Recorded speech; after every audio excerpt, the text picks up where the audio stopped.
সুপ্রিয় দর্শক মণ্ডলী, আপনাদের সকলকে স্বাগত জানাই আজকের অনুষ্ঠানে। সবার জন্য রইল শুভেচ্ছা। কানাডায় নির্মিত এবং টরন্টো থেকে প্রচারিত বাংলা টেলিভিশনের আজকের অনুষ্ঠানে আপনাদের সাথে আছি আমি অমৃতা। অনুষ্ঠান শুরু করছি একটি নজরুল গীতি দিয়ে।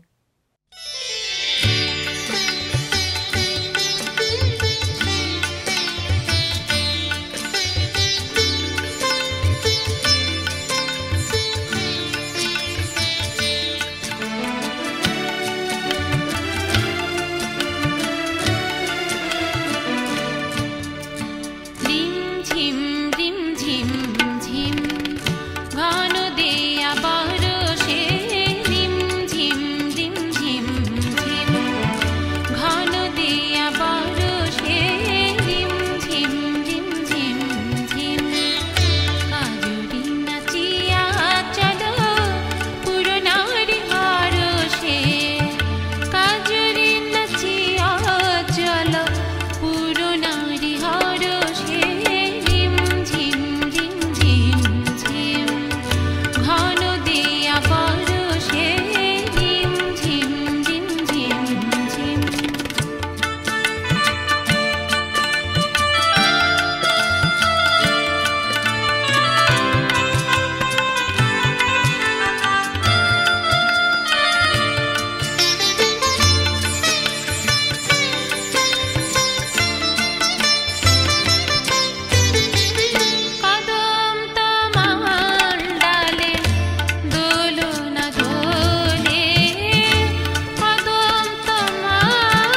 দেখছেন বাংলা টেলিভিশন কানাডার অনুষ্ঠান। ফিরছি এক্ষুনি, সাথে থাকুন। Oak Park Mortgage Group, residential and commercial. Our services: first and second mortgages, refinancing, home equity line of credit, pre-approvals, working with a variety of lenders. We care and we're committed. Oak Park Mortgage Group, 55 Lebovic Avenue, Unit C112, Toronto, Ontario, 416-757-4224.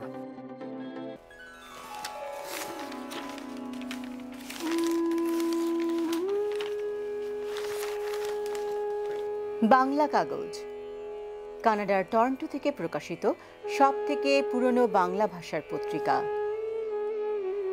2972 Danforth avenue, Toronto, 416-693-2223।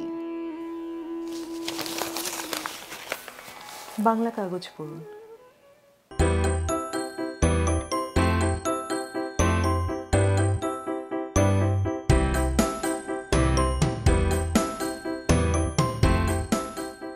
Greater Toronto এলাকায় real estate ক্রয় বা বিক্রয়ের জন্য অভিজ্ঞতম realtor Sajjad Ali. 416-879-7141।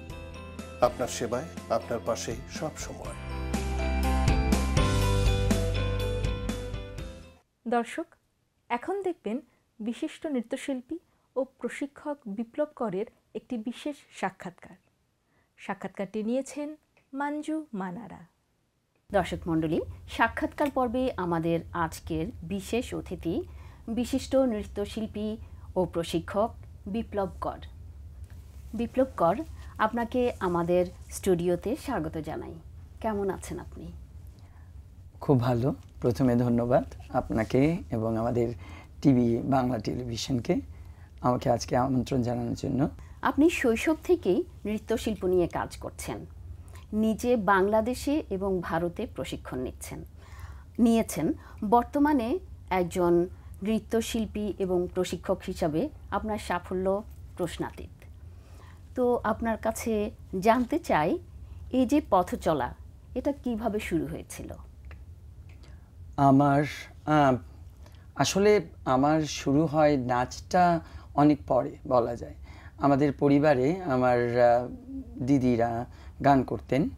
আমার তো গান দিয়েই শুরু বলা যায়। আমি গানটা শুরু করি 1982 সাল থেকে। গানটা চলতে থাকে। গানটা চলতে চলতেই পথ চলা বলবো। তারপর পাশাপাশি আমাদের একটু বলা যাবে আমার রক্ষণশীল পরিবেশের মধ্যে আমার বড় হওয়া, যার কারণে আমার নাচের ব্যাপারটা তাগিদটা ভেতরে ছিল মনে হয়। যার কারণে যখন আমি একটু বলবো বেশ বড় প্রায় আমি 10ম শ্রেণীর ছাত্র, তখন আমার তার আগে কিন্তু আমার বাড়ির বাইরে যাওয়া আমাদের খুব মানে একটা যেটা হয় মানে যাওয়া যাবে না, ওরকম যা করো বাড়ির ভেতরে। তো এসএসসি পরীক্ষা দেওয়ার পরে যে সময়টা থাকে 3 মাস, যে পরীক্ষার পর রেজাল্ট বেরোনোর আগে যে সময়টা, সেই সময়টা পারমিশন পেলাম বাইরে যাওয়া যাবে। তখন আমার বাড়ি ছিল বাংলাদেশের সিলেটে অঞ্চলে। আমার বাড়ির পেছনেই পাশাপাশি থাকতেন একজন নৃত্য প্রশিক্ষক। ওনার সাথে দেখা হলো। উনি আমাকে বললেন যে আমাদের তো নাচের ছেলে দরকার, তুমি নাচে আসো না। তা আমি বললাম আমি নাচটা নিয়ে অত ভাবিনি, কিন্তু ভালোবাসা সংস্কৃতির প্রতি মানে অনেক বেশি আমি গান নাচ মানে প্রতিটা ক্ষেত্রকেই বলি, শিল্পকলার আমার প্রত্যেকটা ক্ষেত্রে আমার প্রচণ্ড ভালোবাসা, প্রচণ্ড আগ্রহ। সেই ক্ষেত্র থেকেই নাচে আসা। হ্যাঁ, শুরু করি নাচটা আমি ওই বলবো তখনই ওই এসএসসি পরীক্ষার পরপর যে সময়টা পাই, সেই সময়টা শিল্পকলায় যাওয়া, সিলেট শিল্পকলা। সেখানে যাওয়ার পরপর উনি আমাকে নৃত্য প্রশিক্ষক যিনি ছিলেন উনি বলেন একটা কিছু দেখাও নাচ। হঠাৎ করে সেই সময় একটু বিব্রত, আচ্ছা দেখালাম। তখন আমার এখনও মনে আছে নাচটা। তো তারপর বললেন আসো আমাদের সাথে। তো পরিবার তখন কিন্তু আমি মানে আমার বাড়িতে জানাইনি না জানিয়ে নাচটা শুরু করা। তো নাচে চলছে প্রশিক্ষণ অনেক দিন হয়ে গেল। তারপর দেখা গেল নাচের ক্ষেত্রে আমার তখন পাশাপাশি আমি শিল্পকলাতে আমি আর্ট করি, নাটকের ছাত্র। হ্যাঁ, তো সেই সময় নাচটা এমনভাবে আসলো, খুবই মানে তড়িঘড়ি মনে হয় একেবারেই আমার জীবনে। আর নাচের প্রোগ্রাম চলছে সব কিছু। তারপরে বাড়িতে হয়তো শুনতে পাচ্ছেন, আমি বলছি না, হঠাৎ একদিন বাবার কাছে শুনতে পেলাম অভিযোগ, তুমি কি করো সবই আজকাল জানি। সেই 1990, 91, 92 এই 3 বছর আমি বাংলাদেশে কম্পিটিশন করি। তো কম্পিটিশন সেটা উচ্চাঙ্গ নৃত্য, লোকনৃত্যে। হ্যাঁ, তো সেটাতে কম্পিটিশনে আমি শিক্ষা সপ্তাহ ছিল, সেটা আমাদের সিলেট অঞ্চলে হয়। হ্যাঁ, অঞ্চল থেকে বিভাগীয় পর্যায়ে, তারপরে জাতীয় পর্যায়ে। আমি প্রত্যেকটা পর্যায়ে ধাপে ধাপে প্রথম স্থান অর্জন করে জাতীয়তেও যাই। জাতীয়তে গিয়ে সেখানে আমি মানে ক্লাসিক্যাল নাচ এবং ফোক মানে যেটাকে লোকনৃত্য বলে সেটার মধ্যে আমি প্রথম স্থান অর্জন করে সেই তখনই আমি একটু মানে বলবো বাবা মার আগ্রহ দেখতে পাই, ঠিক আছে করছো, কিন্তু কিছু কন্ডিশন ছিল, পড়াশোনাটা চালিয়ে যেতে হবে, পড়াশোনাতে ভালো করে, যে পড়াশোনাটাও করছি সেই সময়। তারপর আমি 92 সালে ভারতীয় বৃত্তি দেওয়া হচ্ছে, মানে যেটা দেখলাম ICCR এর বৃত্তি, বাংলাদেশ সংস্কৃতিতে মানে মন্ত্রণালয় থেকে আর কি, সংস্কৃতি মন্ত্রণালয় থেকে দেওয়া হচ্ছে ইন্ডিয়াতে। তো সেটাতে আমি আমার বৃত্তির জন্য আমি অ্যাপ্লাই করি।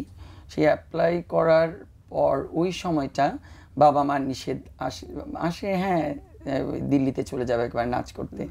হ্যাঁ, তারপরে ঠিক আছে বাবা বোঝালেন যে যদি স্কলারশিপটা পেয়ে যায় আর ঠিক আছে দেখা যাক না। তো স্কলারশিপটা পাওয়া হয়ে গেল। তো পাওয়ার পরে বাবা মার উৎসাহটা বেড়ে গেল আমাকে নিয়ে ঢাকায় প্রশিক্ষণ নেওয়া। আমি ঢাকাতে ভরতনাট্যম শিখি জাগুয়ার সেন্টারে শ্রদ্ধেয় বেলায়েত ভাইয়ের কাছে। কত্থক শিখি প্রয়াত জিনাত জাহান। লোকনৃত্য আমি করি প্রয়াত জিনাত বরকতুল্লাহ, এবং সর্বোপরি সাধারণ নৃত্য লালা হাসান শ্রদ্ধা। তো আমার এইভাবেই যাত্রাটা শুরু হয় এবং আমার হাতে খড়ি হয় গুরু প্রয়াত শ্রী হরিদাস, উনি সিলেট অঞ্চলের ছিলেন। এরকম আমি অনেকের সান্নিধ্য পাই দেশে, অনেক গুরুদের। পরই চলে যাওয়া, ওই যে বললাম দিল্লিতে 92 সালে।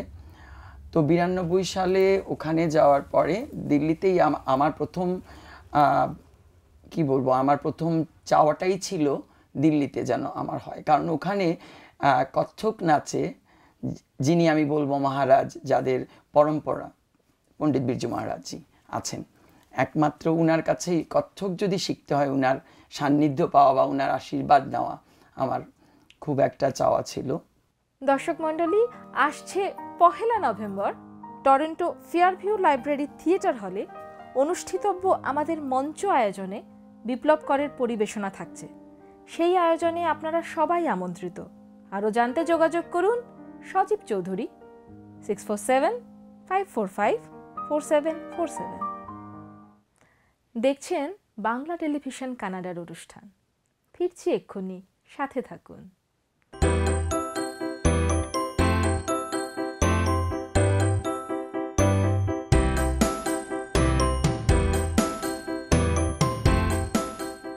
গ্রেটার টরন্টো এলাকায় রিয়েল এস্টেট ক্রয় বা বিক্রয়ের জন্য অভিজ্ঞতম রিয়েলটর সাজ্জাদ আলী। 416-879-7141। আপনার সেবায়, আপনার পাশে সব সময়।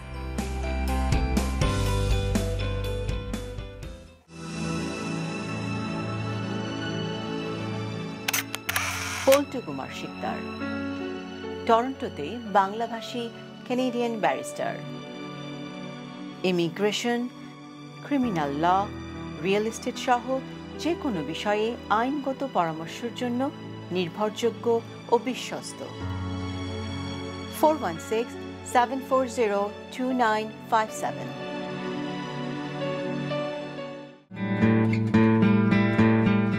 সাম্পান আর্ট স্কুল অনলাইনে ছবি আঁকা শেখার প্রতিষ্ঠান। Kids, teens, adults art class সবার জন্য উন্মুক্ত।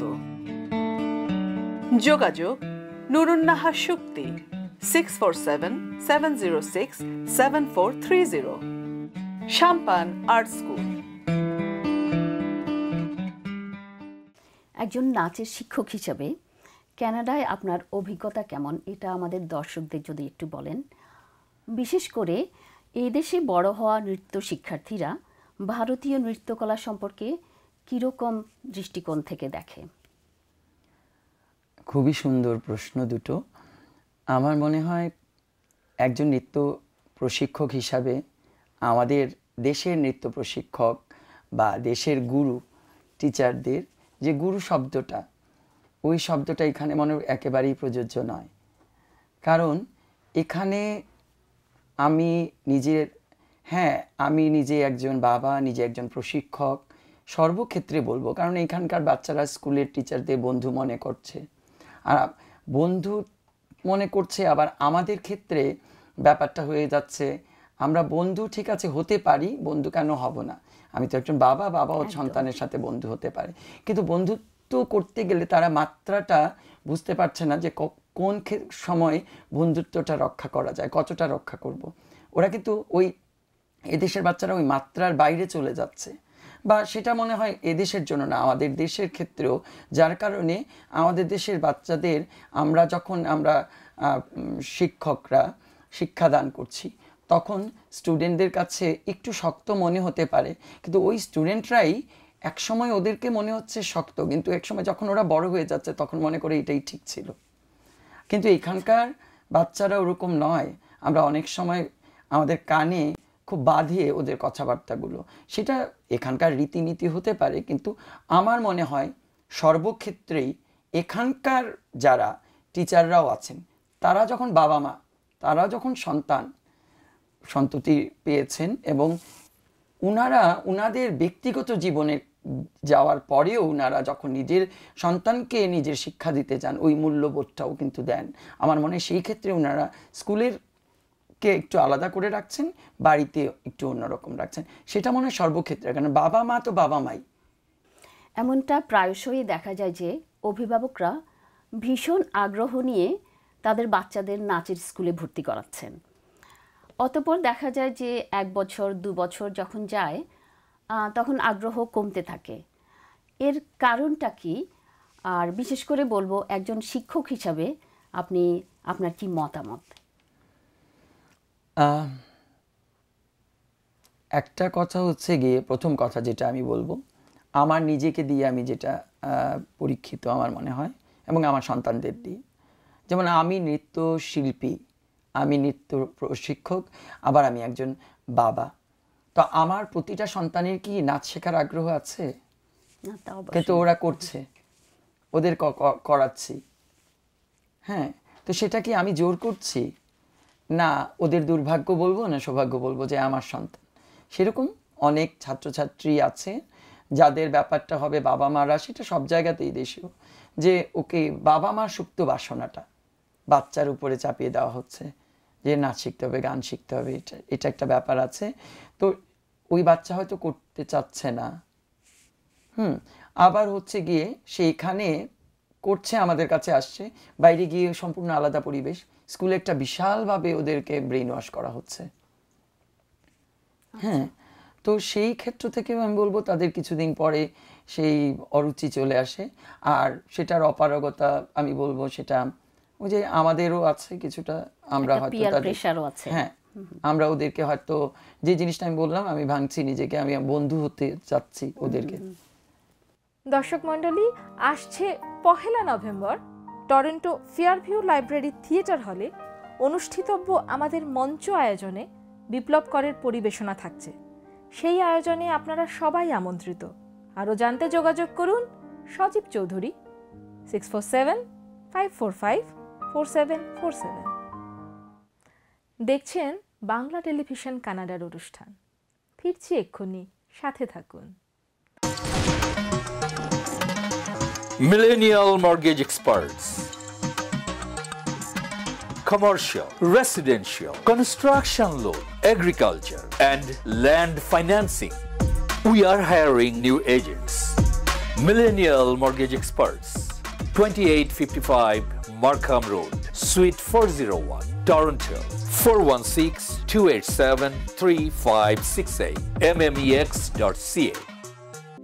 চ্যানেল অমনি 2-তে বাংলা টেলিভিশন কানাডার অনুষ্ঠান দেখুন প্রতি শনিবার সকাল 9টা, প্রতি রবিবার বেলা 3:30, বুধবার বিকেল 5:30। বৃহস্পতিবার বেলা 3টা। কানাডার প্রান্ত থেকে প্রান্তরে ছড়িয়ে আমরা।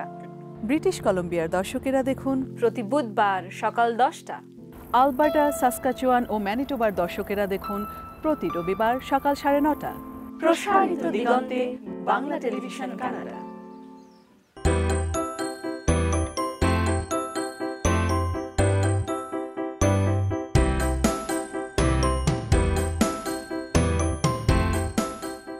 গ্রেটার টরন্টো এলাকায় রিয়েল এস্টেট ক্রয় বা বিক্রয়ের জন্য অভিজ্ঞতম রিয়েলটর সাজ্জাদ আলী। 416-879-7141। আপনার সেবায়, আপনার পাশে সব সময়। কানাডিয়ানদের নিজস্ব নৃত্যকলা আছে। তো আপনি কানাডায় এসে ভারতীয় নৃত্যকলার চর্চা করছেন, শিক্ষাদান করছেন। তো এক্ষেত্রে আপনি কি কোনো কন্ট্রাডিকশন দেখতে পাচ্ছেন? কিছুটা আছে, তবে নৃত্য নাচের নিজস্ব ভাষা বলতে কি আমাদের এক্সপ্রেশন, আমাদের মুদ্রা, আমাদের অঙ্গভঙ্গি। তো সেটা যে কোনো, আমি বলবো সংস্কৃতি যে কোনো, সেটা কেনেডিয়ান হোক আর ইউরোপিয়ান হোক আর আমাদের বাংলাদেশ, ভারত, মানে আমাদের, আমি বলবো যে নাচের যে ভাষাটা আমরা কিন্তু আমাদের শব্দটা আমরা যখন উপস্থাপন করি তখন আমাদের পুরো শরীরের, মুখের, চোখের সেই এক্সপ্রেশন, পশ্চার, ওগুলো দিয়ে করছি। তো যে কোনো ভাষারই সেই ক্ষেত্রে আসলে আমি বলবো কোনো নিজস্ব ভাষা নেই, কিন্তু শুধু নৃত্য শিল্পটা সব ক্ষেত্রেই আমি বলবো তার নিজের একটা ধারা আছে, একটা ইউনিক ধারা। একটু ভিন্ন রকমের প্রশ্নে আসি। আমরা যারা সাধারণ দর্শক, নৃত্যশিল্পী বলতে আমরা আমাদের চোখের সামনে ভেসে আসে একজন নারী শিল্পীর মুখচ্ছবি। আপনি একজন পুরুষ শিল্পী, নৃত্যশিল্পী। তো এক্ষেত্রে আপনি এই যে আমাদের সাধারণ দর্শকদের দেখার ব্যাপারটা, এটা আপনি কেমন করে দেখেন বা আপনার অনুভূতি কি? খুবই বিচক্ষণ একটা প্রশ্ন, এবং আমার মনে হয় এটা দরকার আছে। আমরা নৃত্যশিল্পী বলতে হ্যাঁ অনেক সময় আমরা নারী শিল্পীকে মনে করি বা আমাদের চোখে ভেসে ওঠে, সেটা খুব স্বাভাবিক। কিন্তু আমার ক্ষেত্রে আমি বলবো আমি নৃত্যশিল্পী হিসাবে হ্যাঁ বাধা তো এসছে এবং আছে এখন পর্যন্ত। সেই সমস্যাটা নৃত্যশিল্পীরা, পুরুষ শিল্পীরা পেয়ে যাচ্ছেন, পেয়ে যাবেনও। সেটা কিন্তু আমি আরও ভেঙে বলছি, অনেক ক্ষেত্রে সেই প্রশ্ন আসে, ছোট সময় থেকেই দেখেছি ছেলেরা নাচলে মেয়ে হয়ে যায়। হ্যাঁ, আসলে ব্যাপারটা সেভাবে দেখা একদম অন্যায়। এবারে জানতে চাইব, একজন নৃত্যশিল্পীর জন্য নিয়মিত প্রশিক্ষণ কতটা জরুরি বলে আপনি মনে করেন? ধন্যবাদ, ভীষণ গুরুত্বপূর্ণ প্রশ্ন। আমরা এই প্রশ্ন আমার সবার কাছে, দর্শকদের কাছে, আজকাল অনেকেই আমরা নাচ শেখাচ্ছি, আমরা বলি যে আমরা উচ্চাঙ্গ নৃত্যশিল্পী, আমরা কত্থক নৃত্যশিল্পী। আমার কথা হচ্ছে গিয়ে নৃত্যশিল্প, যখন আমরা নৃত্যশিল্প যে কোনো মানে ক্ষেত্রে, কলার ক্ষেত্রে বলছি, যে কোনো শিল্পর ক্ষেত্রে সঠিকভাবে, একেবারেই আমি বলবো একাডেমিকভাবে শেখার দরকার, এবং সেই ক্ষেত্রে অনেক তাকে সময় দিতে হবে। আমি বলবো যে যদি অনেকেই মনে করেন আমি বাংলাদেশ থেকে নাচ করে এসেছি কত্থক, বা আমি কত্থক শিল্পী, না, কত্থক নৃত্য হ্যাঁ শিখেছ, কিন্তু কত্থক নৃত্যের সেই এক একটা পদ্ধতি যে অনুযায়ী যেভাবে পদ্ধতিগতভাবে শিক্ষা, সেটা কি মেনে চলছে? সেটা কি একটা টুকরা বলতে পারছো, একটা তেহাই বলতে পারছো? সেই জন্য আমরা অনেকেই মনে করতে পারেন যে আমি ভারতীয় বৃত্তি নিয়ে এসেছি বা আমি ওখানে সুযোগ পেয়েছি, শিখেছি বলে কথাটা বলছি। আসলে তা নয়, কিন্তু অনেকে সেই সুযোগ হয়নি না। তবে যারা শিখে এসছেন তাদের সান্নিধ্য নাও 10 বছর 15 বছর না নিলে সেই কত্থক নৃত্য শিল্প, সেই বলা যাবে না, কত্থক নৃত্য শিল্প হোক, ভরতনাট্যম হোক, হ্যাঁ, ওডিসি হোক, যে কোনো আমাদের 9 রকমের যে ক্লাসিক্যাল ডান্স আছে, সেই ক্ষেত্রে খুবই আমি বলবো যে না শিখে শেখানো উচিত নয়। না শিখে মানে নিয়মিত প্রশিক্ষণ না নিলে। বিপ্লব দা, আপনাকে অনেক কৃতজ্ঞতা জানাচ্ছি আমাদেরকে সময় দেবার জন্য। আজকে এখানেই শেষ করতে হবে।